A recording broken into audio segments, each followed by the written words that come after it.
Salut Willy, tu fais partie des Pokémon.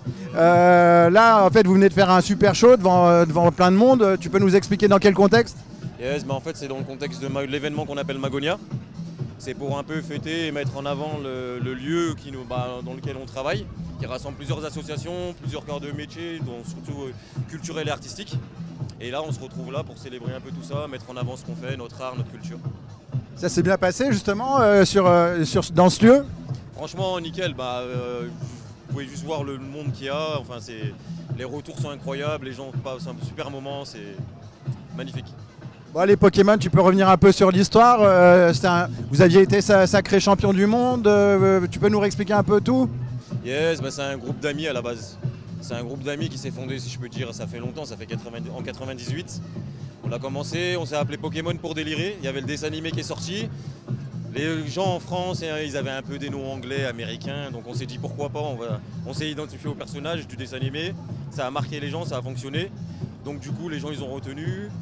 De là, on s'est fait un nom, par notre niveau aussi, bien sûr. On est le groupe le plus titré au monde.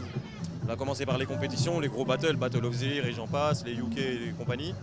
Et à partir de 2003, notre premier championnat du monde, l'Opéra nous a ouvert les portes pour travailler avec eux et se lancer dans le milieu artistique. Donc après, on s'est lancé dans tout ce qui est artistique, la création. Et depuis 2003, on fait le tour du monde avec des spectacles. Il y a quoi de prévu prochainement? Pardon? Il y a quoi comme spectacle prévu prochainement, par exemple, si le public veut vous voir? Par exemple, très prochainement, la semaine prochaine, même fin de semaine prochaine, on part au Québec pour le nouveau spectacle de Gaïa. C'est un des danseurs qui a eu carte blanche pour faire son imaginaire, son spectacle. Donc là, on part au Canada pour ça. Et Gaïa, tu me dis? Gaïa s'appelle Gaïa. Bon, maintenant, il s'appelle Naichi. La première, je repars de la base, qui s'appelait Gaïa. Maintenant, il s'appelle Naichi. C'est un spectacle qui parle d'écologie, tout ça, qui parle du monde moderne dans lequel on vit, qui retrace un peu l'ancien aussi, avec les dieux. Mais bon, je ne peux pas en dire plus, il faut découvrir le spectacle. C'est plein de surprises, plein d'effets, c'est un spectacle magnifique.